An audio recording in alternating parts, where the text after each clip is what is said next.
El mundo se detuvo por un momento cuando la noticia se hizo pública de forma segura. La legendaria actriz Diane Keown falleció el 11 de octubre de 2025 a la edad de 79 años en su casa. La causa oficialmente declarada fue neumonía bacteriana, una conclusión médica que sonaba definitiva, pero no pudo disipar las dudas y los rumores que circulaban. Su fallecimiento, un icono del cine estadounidense con un estilo único y una profunda comprensión de la vida, debería haberse un momento de silencioso respeto. Pero este silencio solo duró 5 días. Inmediatamente después, la tragedia personal se transformó en una disputa legal pública y amarga. Sus 2 hijos adoptivos, Dexter y Duke, no perdieron ni un minuto y corrieron al bufete de abogados para registrar sus reclamaciones de herencia sobre la fortuna estimada en cientos de millones de dólares. Esta acción apresurada provocó una ola de desconfianza e ira, sobre todo porque aceleraron todas las formalidades tras la muerte de su madre. La situación se volvió aún más complicada y tensa cuando no solo los hijos de King lucharon por el Ritten.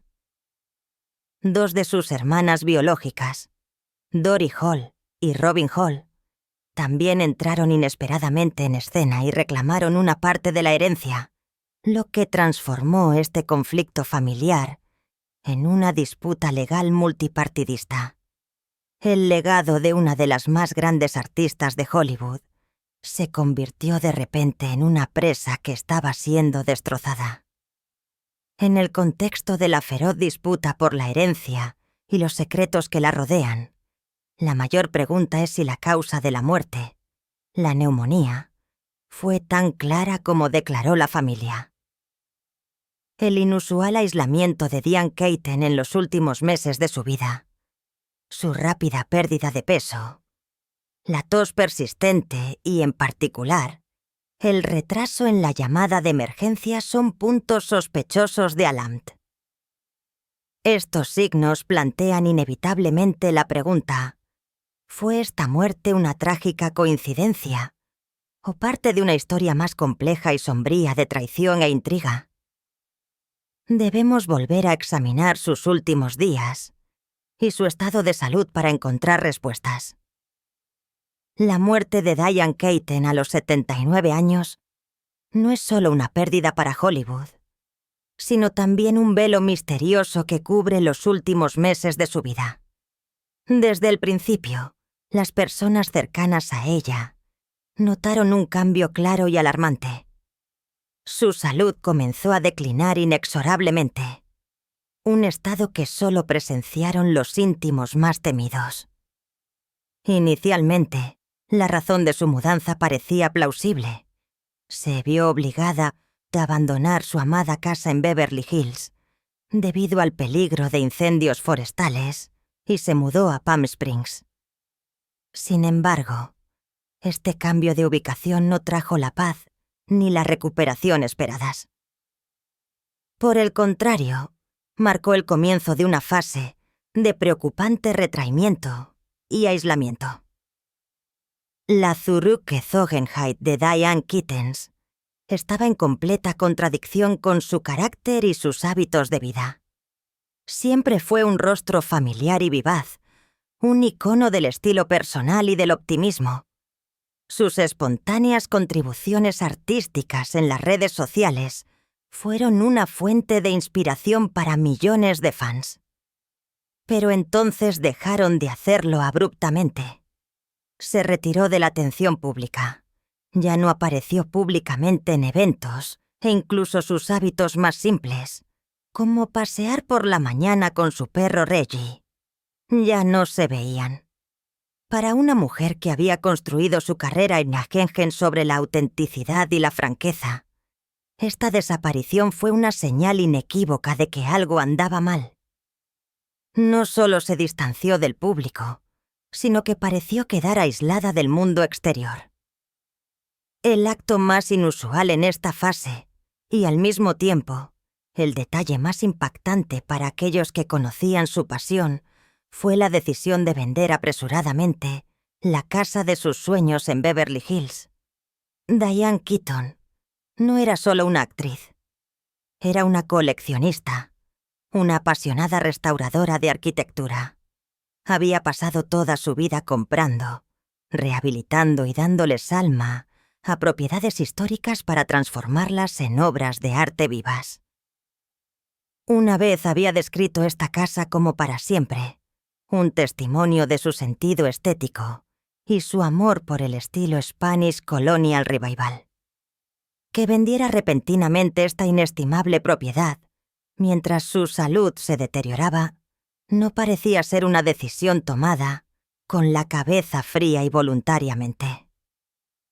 Arquitectos y viejos amigos se preguntaron, ¿qué había llevado a una mujer tan fiel a su pasión a renunciar vorrichtig a su último hogar y a transformar este valioso activo en dinero en efectivo de fácil manejo?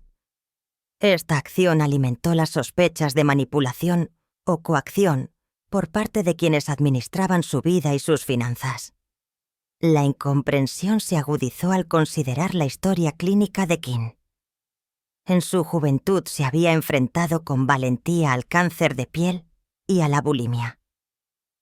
Se trataba de graves problemas de salud que, sin embargo, no estaban directamente relacionados con las vías respiratorias o las enfermedades pulmonares crónicas. Precisamente por eso, el diagnóstico de muerte por neumonía bacteriana se convirtió en una gran laguna en la versión oficial. Una mujer que había superado tantos problemas de salud muere repentinamente a los 79 años de una enfermedad infecciosa común sin ninguna señal de advertencia o antecedentes conocidos. Los rumores dentro de la familia y amigos cercanos decían que Diane había perdido peso rápidamente en los últimos meses, sufría a menudo de tos persistente y parecía más frágil que nunca. Esto alimenta una hipótesis fría. ¿No recibió la atención nutricional y médica adecuada en la última fase de su vida? ¿De modo que su cuerpo estaba tan debilitado que ya no podía defenderse de una simple infección? La tensión alcanzó su punto álgido tras su muerte. La familia optó rápidamente por una cremación, un paso casi inmediato y algo apresurado. Esta decisión excluyó cualquier posibilidad de una autopsia detallada para determinar la verdadera causa o el momento de la infección. Esto encendió el fuego de la desconfianza en el público y en las partes implicadas. Cuando la prensa y los amigos intentaron saber más sobre los acontecimientos anteriores, sobre sus últimos días, la familia, en particular los dos hijos, se encerró en un silencio de hierro y rechazó categóricamente cualquier respuesta.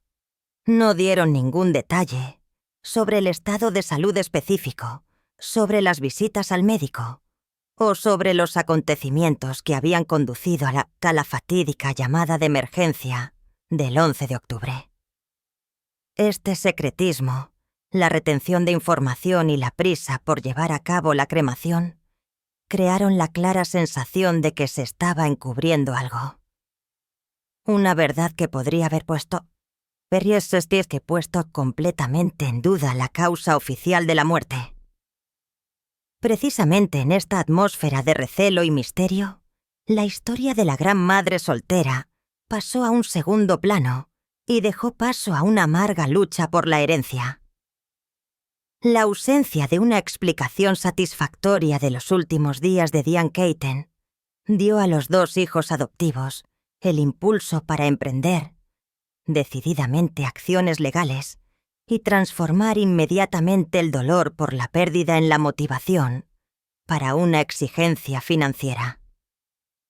Este telón de fondo impregnado de recelo abrió una implacable batalla legal entre las personas que supuestamente más la amaban.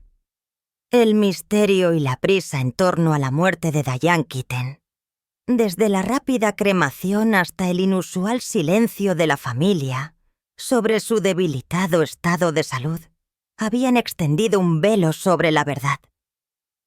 Pero si las sospechas de intrigas y manipulación financiera en sus últimos días fueron la gota que casi colmó el vaso, la posterior división de la fortuna fue la estocada final para cualquier suposición de armonía. Solo 5 días después de su fallecimiento, incluso antes de que el duelo público pudiera asentarse, la tragedia personal se transformó oficialmente en una disputa legal pública y amarga. El bufete de abogados se convirtió en un frío campo de batalla en el que el amor maternal dio paso a los fríos cálculos financieros de los 2 hijos adoptivos, Witch Dexter y Duke. La vida de Diane Keaton fue una cadena de decisiones independientes y valientes, y su maternidad no fue una excepción.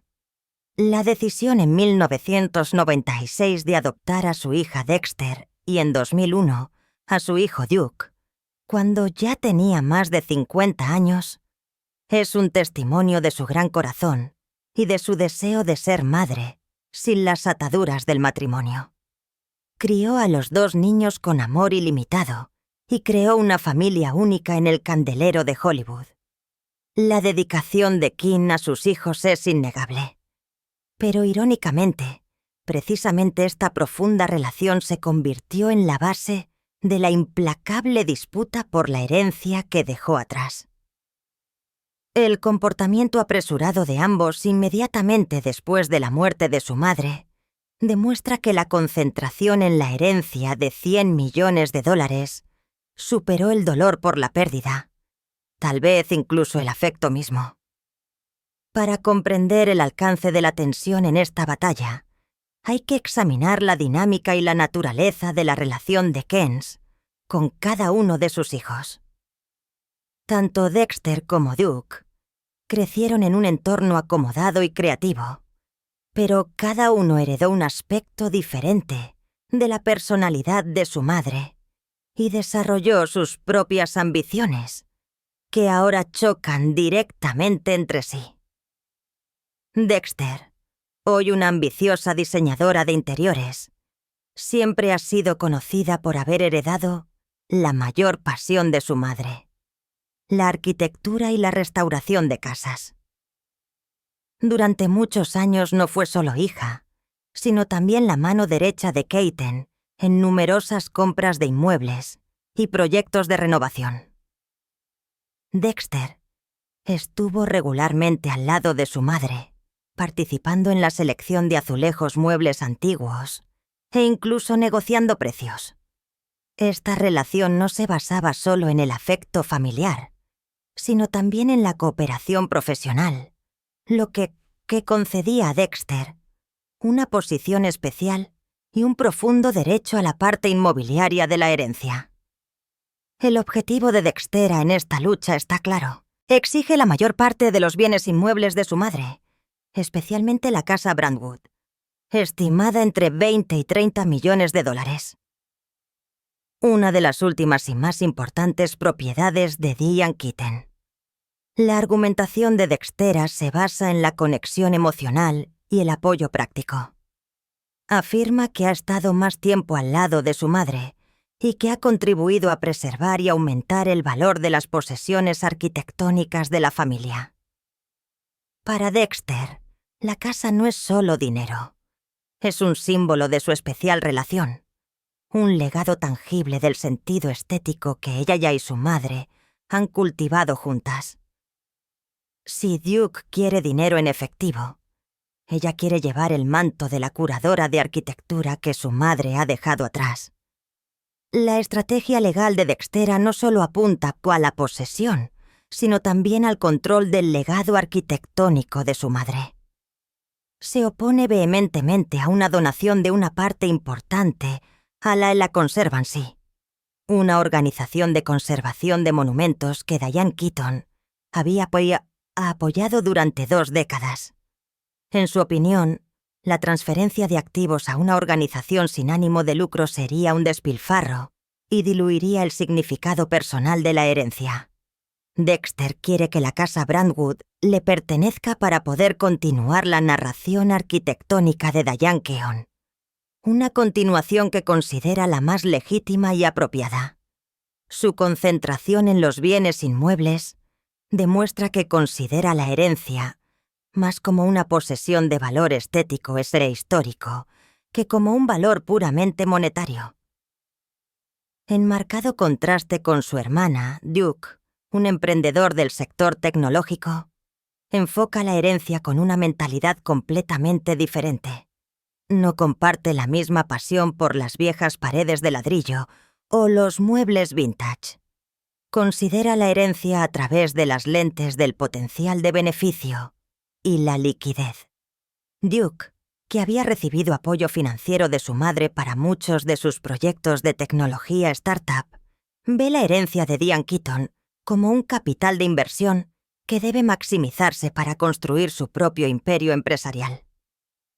El objetivo de Duke es controlar la mayor parte del dinero en efectivo, los ingresos de los derechos de cine y libros, estimados entre 40 y 50 millones de dólares.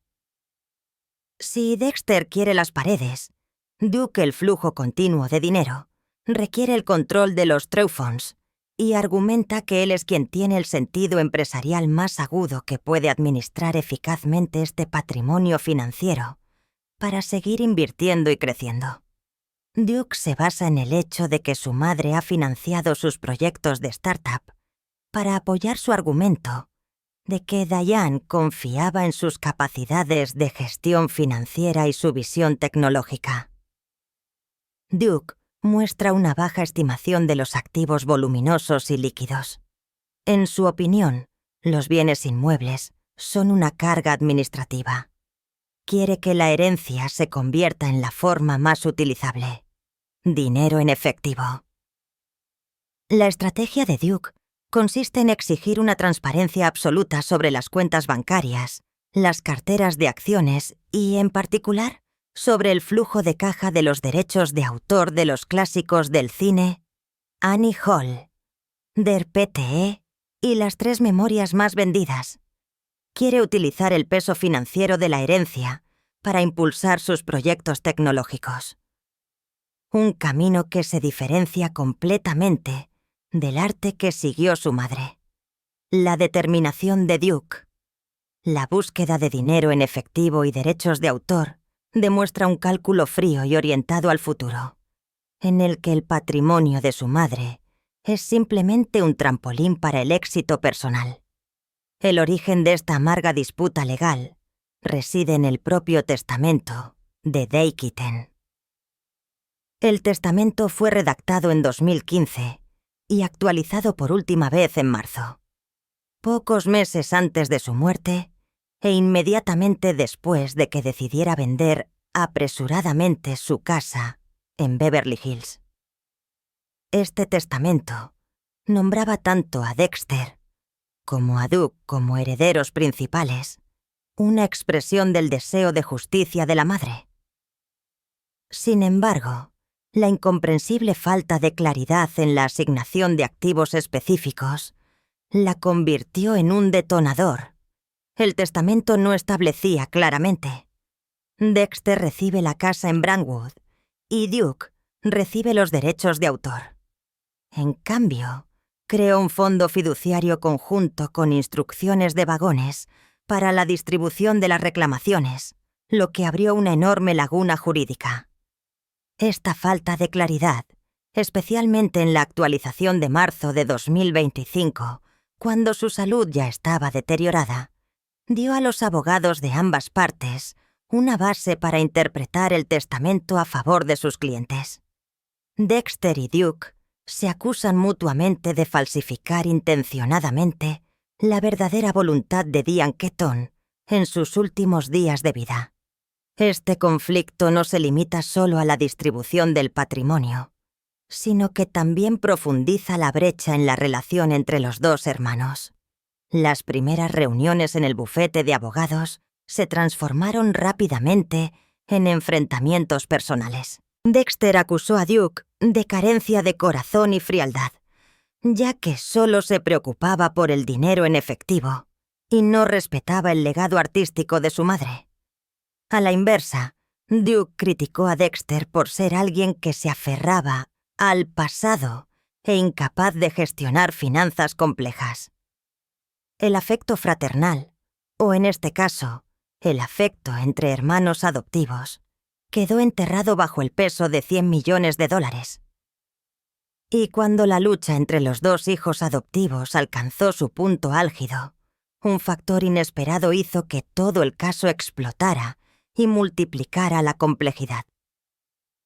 Precisamente la divergencia de Dexter y Duke creó la oportunidad perfecta para que otros familiares se inmiscuyeran. El hecho de que las dos hermanas biológicas de Diane Keaton, que habían desaparecido de su vida durante años, de repente levantaran la voz y exigieran una parte del pastel, transformó la disputa interna por la herencia en un complejo proceso multipartidista que requirió la intervención del tribunal para encontrar la respuesta definitiva a la verdadera voluntad de Diane Keaton. En esta lucha no solo se trataba de dinero, sino también de quién tenía realmente el derecho a decidir sobre su recuerdo y su legado. Mientras la lucha entre Dexter y Duke por la distribución de los bienes inmuebles y los derechos de autor se intensificaba, se produjo un terremoto jurídico que sacudió toda la estructura del caso de herencia. La inesperada aparición de las dos hermanas biológicas de Diane Keaton, Dory Hall y Robin Hall, transformó la disputa familiar interna en una compleja y odiosa disputa legal multipartidista, que trajo consigo historias y tensas relaciones del pasado. Su intromisión no solo se trataba de fortuna, era una exigencia de justicia, una compensación por contribuciones olvidadas y una liquidación de cuentas por décadas de grietas familiares. La intervención de Dory y Robin planteó una pregunta central. ¿Quién es realmente familia en la herencia de una mujer tan grande? La relación de Diane Keaton con sus hermanas biológicas había sido durante mucho tiempo complicada y a menudo ensombrecida por la cálida y pública relación con sus dos hijos adoptivos. Ahora, con más de 70 años, estas dos hermanas se convirtieron repentinamente en legítimas demandantes de dinero, basándose en promesas, sacrificios y obligaciones familiares incumplidas. Dory Hall, la hermana menor de unos 75 años, fue la primera en hacer públicas sus reclamaciones y su motivación se basó principalmente en la necesidad y las expectativas prometidas. Dory afirmó que Diane le había prometido en sus últimos años de vida, cuando luchaba contra problemas de salud, dejarle una parte importante de la herencia para apoyarla en sus últimos años de vida. Insistió en que esta promesa se hizo en el contexto de la conciencia de Dee sobre la gran brecha financiera y la necesidad de Doris en la vejez y los gastos de manutención. La argumentación jurídica de Doris giró en torno al concepto de testamento oral, promissory estoppel o una promesa informal pero válida. No exigió todo el patrimonio exigido, pero sí una cuidadosa revisión de las disposiciones testamentarias y fiduciarias, destacando que se le debía asignar una gran cantidad de dinero a James Dianes Warren, oder Eine, a pesar de la falta de información en el documento legal oficial. La exigencia de Doris de una visión completa del testamento fue una medida estratégica para encontrar wage cláusulas o pruebas escritas de la promesa de Days. La reclamación de Doris planteó una cuestión moral. ¿Puede una promesa entre hermanas, dada en momentos privados, pesar más que un documento legal cuidadosamente elaborado? Para Dory, no se trataba solo de dinero. Era el reconocimiento de su papel como hermana biológica, como las parientes sanguíneas restantes de Diane, y la garantía de que creía que le correspondía del patrimonio construido por su exhermana. El hecho de que tuviera que luchar con sus propios sobrinos y sobrinas para exigir lo que consideraba su derecho, dibujó una trágica imagen del desmoronamiento de las relaciones familiares. Robin Hall, la tercera hermana de entre 73 y 77 años, apoyó su reclamación en el sacrificio y la responsabilidad familiar.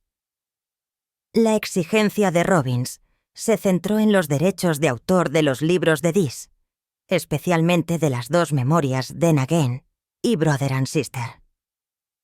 Robin argumentó que merecía una indemnización porque había asumido la responsabilidad de cuidar de su hermano Randy Hall, que estaba enfermo mental y aparecía con frecuencia en los libros de Dee. Diane Keown había procesado las historias sobre Randy de forma profunda y auténtica en sus obras, transformando la experiencia familiar en una fuente de inspiración artística y financiera. Robin creía que mientras Diane obtenía enormes ganancias de la publicación y romantización de la lucha de Randy, Robin fue la que tuvo que soportar la carga real del cuidado, una carga psíquica y material que había soportado en silencio durante años. La exigencia de Robbins era un intento de demostrar el valor del trabajo de cuidado no remunerado y los sacrificios personales que había hecho para que Diane pudiera concentrarse en su brillante carrera. Robin exigió un porcentaje de los derechos de autor de los libros y argumentó que era una forma de compensación justa por los años de cuidado. Su intromisión tenía un carácter acusador e implicaba que Diane Keown se había beneficiado de la historia familiar sin compensar adecuadamente a la persona que había soportado las cargas reales. Esta exigencia hizo que la imagen perfecta de Diane Keaton como madre y hermana compasiva se desmoronara aún más y puso al descubierto viejas heridas e insatisfacciones subyacentes dentro de la familia biológica. La intervención de Dory y Robin desencadenó una reacción extremadamente aguda y hostil en los dos hijos adoptivos, Dexter y Duke. Ambos rechazaron categóricamente esta intromisión y destacaron que el testamento nombraba claramente a los dos hijos adoptivos como herederos principales y únicos. Su reacción no fue solo jurídica, sino también emocional y marcada por el desprecio personal.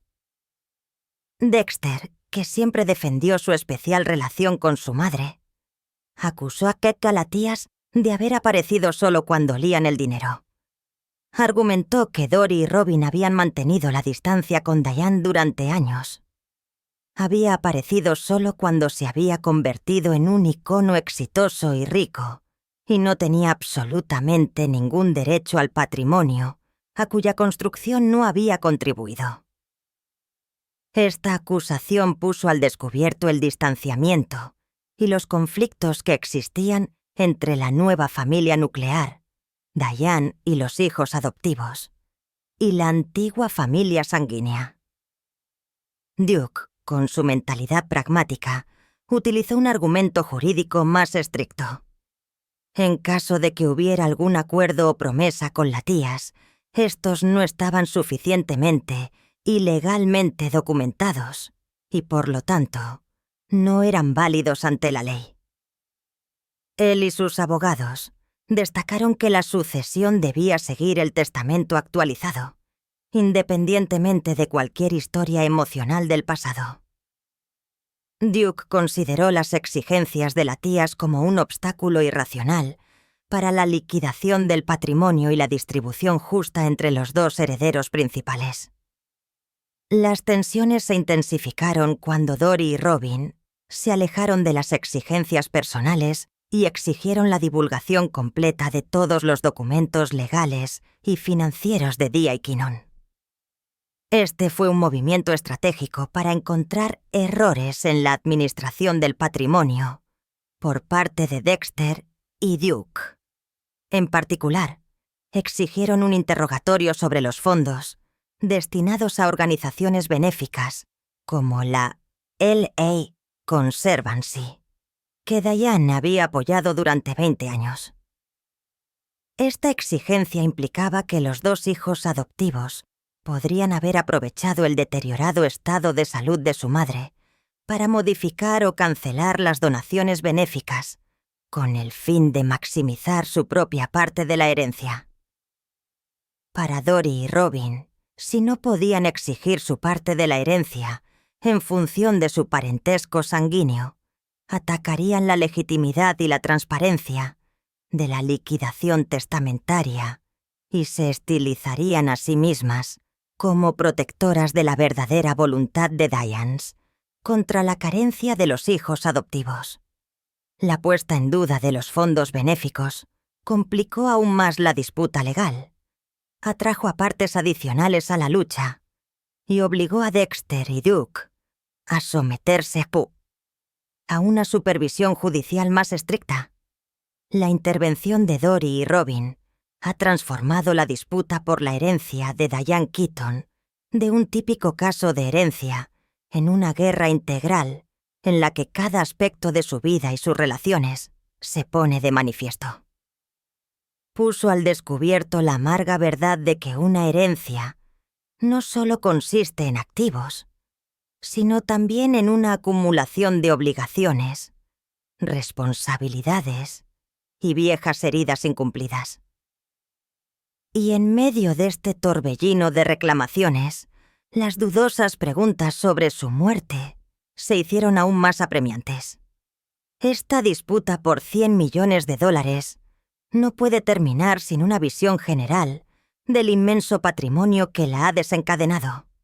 Este patrimonio no es solo una enorme cifra. Es un reflejo de su personalidad, su pasión y su estrategia financiera única. Se divide en dos grandes áreas, cada una con su propia importancia estratégica en la disputa entre las partes. La primera y más grande parte, que representa entre 50 y 60 millones de dólares, son los bienes inmuebles. No se trata solo de terrenos. Es el legado arquitectónico de Diane Keaton. No era solo una actriz de cine, era una inversora visionaria, una apasionada restauradora de propiedades históricas con una reverencia casi religiosa. Su estrategia de inversión a largo plazo y su ardiente pasión por la arquitectura transformaron las casas antiguas en obras de arte de millones de dólares. Diane Keown era una experta en adquirir testamentos en Spanish Colonial Revival Mission Revival o Mid-Century Modern Style. Restaurarlos posteriormente con delicadeza y luego revenderlos con enormes ganancias. Precisamente esta agudeza le ayudó a acumular una impresionante cartera de inmuebles. Las ganancias de muchas ventas exitosas de casas en ubicaciones de primera clase como Laguna Beach Pacific, Palisades Bel Air y Tucson crearon un enorme capital. Sin embargo, en el centro de todas las disputas está la casa en Brentwood, LA, su última y más importante propiedad, que se estima entre 20 y 30 millones de dólares. Para Dexter, que quiere suceder al legado arquitectónico de su madre, la casa Brentwood es el objetivo final. Para Duke, es un activo que se puede liquidar para liberar dinero en efectivo. Y para Robin y Dory, representa una parte del valor por el que se sienten engañadas. La segunda parte de la herencia son los ingresos de la industria del entretenimiento y otras inversiones, estimados en unos 40 millones de dólares. Esta parte es una prueba de la brillante y versátil carrera de King. Incluye las generaciones de sus más de 50 años de carrera como actriz con papeles que entraron en la historia del cine y sus honorarios honorables de proyectos taquilleros como Derpe Annie Hall, que le valió un Oscar, y exitosas comedias románticas como ¿En qué piensan las mujeres? Sin embargo, este patrimonio también se extiende a los ingresos de sus actividades como directora, productora y, lo que es más importante, a los tantemen del ámbito literario. Keaton Escribió 3 memorias, que fueron un éxito de ventas. Then again, let's just say, it wasn't Pretty Brother and Sister, así como numerosos libros sobre diseño de arquitectura. El flujo de tantimen de estos libros, que es estable y a largo plazo, se convirtió en el principal objetivo tanto de Duke, que quiere controlar el flujo de dinero, como de Robin Hall, que exige una indemnización por el cuidado de su hermano Randy, mencionado en los libros. Esta disputa demuestra que incluso las historias y los recuerdos personales que Diane Cohn compartió en sus libros se transformaron en propiedad comercial por la que hay que luchar. La clara división de este patrimonio ha moldeado la estrategia de cada parte en el litigio. Dexter eligió los bienes inmuebles porque son un símbolo, una pasión compartida de madre e hija, mientras que Duke se centró en el dinero en efectivo y los flujos de ingresos pasivos, lo que refleja su mentalidad empresarial moderna y su deseo de liquidez rápida. El hecho de que la estructura de la herencia tenga activos materiales con un alto valor emocional, casas y activos inmateriales con un alto valor comercial, derechos de autor, ha provocado solapamientos y conflictos insuperables.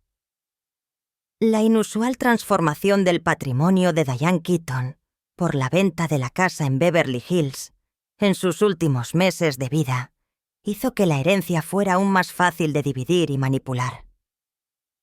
Un detalle importante que la impactante teoría de la muerte que circula en el público refuerza aún más una intriga de manipulación y que debemos considerar a continuación.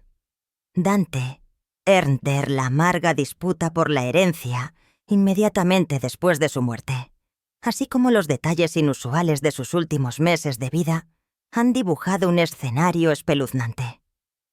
Dexter y Duke podrían no solo ser herederos codiciosos, sino también los autores de un plan despiadado para acelerar la muerte de su madre, para hacerse con el patrimonio. Esta hipótesis se deriva del análisis retrospectivo de las señales de advertencia ya mencionadas. En primer y más importante lugar está el problema del aislamiento. En los últimos 5 meses de su vida aproximadamente, Diane Keaton vivió de forma alarmante retirada. Rompió casi todos los contactos externos, incluso con amigos cercanos y asesores de larga data. Según esta hipótesis, el aislamiento no fue voluntario, sino un acto intencionado de Dexter y Duke. Se sospecha que han reducido intencionadamente al mínimo el contacto de Dee con el mundo exterior, incluido su médico de cabecera, abogados y otros familiares, para ocultar su deteriorado estado de salud e impedir cualquier intento de modificar el testamento o el fondo fiduciario. Crearon una línea de defensa a su alrededor. Controlaron toda la información entrante y saliente y se aseguraron de que nadie más que ellos supiera lo débil que realmente estaba. En segundo lugar, está el problema de la falta de cuidado y la desnutrición. La rápida pérdida de peso de Diane Keaton se considera una prueba de que no fue suficientemente alimentada o atendida higiénicamente durante el tiempo que vivió con sus hijos. Esta hipótesis sugiere que los 2 hijos adoptivos dejaron que su cuerpo se debilitara lenta y gradualmente intencionadamente. Esto no fue un asesinato directo, sino un proceso sistemático de desvitalización que dañó gravemente su sistema inmunológico. Cuando su cuerpo ya estaba demasiado débil, cualquier infección común como una neumonía bacteriana se convirtió en una sentencia de muerte. La neumonía en este escenario fue solo un pretexto, la coartada perfecta para un largo proceso de debilitamiento por negligencia calculada. En tercer lugar, está el detalle de la llamada de emergencia retrasada. La llamada al 911 del 11 de octubre, el día en que murió Diane Keaton, se realizó cuando ella ya estaba casi inmóvil y no se podía salvar. La impactante hipótesis afirma que esta llamada se retrasó intencionadamente hasta el último minuto para asegurarse de que cuando llegara el equipo de rescate, todos los intentos de reanimación serían en vano. Este retraso, en caso de ser cierto, no solo da testimonio de la irresponsabilidad, sino que fue también un último paso en el plan. Dejar que todo transcurriera de forma natural y eliminar cualquier posibilidad de una intervención médica que le hubiera podido salvar la vida, lo que a su vez podría haber provocado que volviera a recuperar la conciencia y modificara todo el plan financiero. Y por último, está la sospecha de manipulación financiera.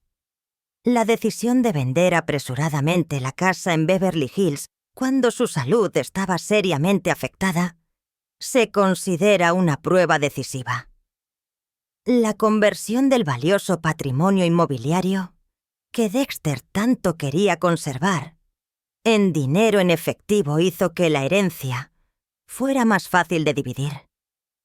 La hipótesis sugiere que Diane fue presionada o engañada por sus hijos para que firmara los documentos de transferencia, con el objetivo de transformar el voluminoso patrimonio en dinero en efectivo, fácilmente divisible. Esto sugiere que el objetivo final era la liquidez y la división rápida, y no el respeto por su voluntad. La conclusión de esta impactante hipótesis es extremadamente fría. La neumonía no fue la causa, sino una tapadera perfecta para un largo proceso de debilitamiento y negligencia. Cada acción de Dexter y Duke en los últimos meses de vida de su madre tenía como objetivo asegurarse de que moriría antes de que se recuperara, notara los cambios financieros realizados y, sobre todo, pudiera modificar el fondo fiduciario en beneficio de organizaciones benéficas o de sus hermanas biológicas. Esta hipótesis transforma la disputa por la herencia de una legítima controversia en un potencial caso penal y proyecta una gran sombra sobre todo el asunto. El peor conflicto no reside solo en la distribución del dinero, sino en la traición. La madre, que había puesto todo su corazón en la creación de Alá, en la madre soltera y en la educación amorosa de sus hijos, podría haber sido traicionada ahora por los mismos que más amaba para hacerse con su herencia. La disputa por $100 millones sobre Diane Keaton es una tragedia multifacética. Primero fue el dolor por el fallecimiento de una leyenda, seguido de la explosión de una amarga disputa legal entre dos ambiciosos hijos adoptivos y dos hermanas biológicas olvidadas, que luchaban por cada dólar y cada metro cuadrado de bienes inmuebles.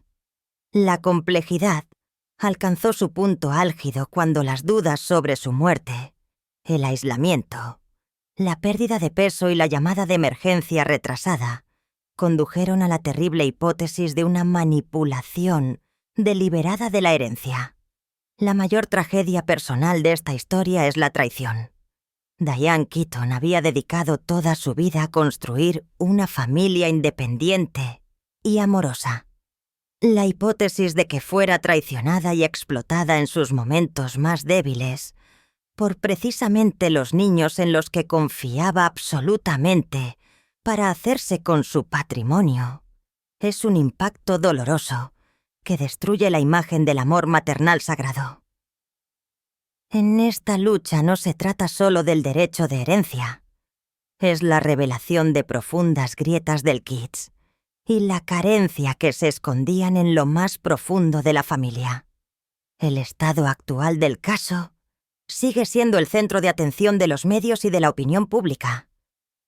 El derecho de la disputa legal entre los dos hijos adoptivos y las dos hermanas biológicas continúa con tensas negociaciones y audiencias preliminares y obliga a todas las partes a enfrentarse a las acusaciones y sospechas más terribles. El juicio no se limita solo a la interpretación del testamento, sino que también se extiende a la investigación de la transparencia de la última transacción financiera de Diane Keating. En última instancia, la pregunta sigue abierta. ¿Quién será el heredero definitivo de este inmenso patrimonio? ¿Encontrará el tribunal pruebas de la promesa de Diane Keating a sus hermanas biológicas? ¿O respetará el documento legal oficial y adjudicará la herencia a los 2 hijos adoptivos? Aún más importante es si la hipótesis de una intriga se investiga más a fondo para sacar a la luz la verdad sobre sus últimos días. Solo el tiempo y la sentencia del tribunal pueden dar una respuesta a esto. Pero es seguro que el legado de Diane Keating quedará para siempre ensombrecido por la amargura y la tragedia de esta lucha, M.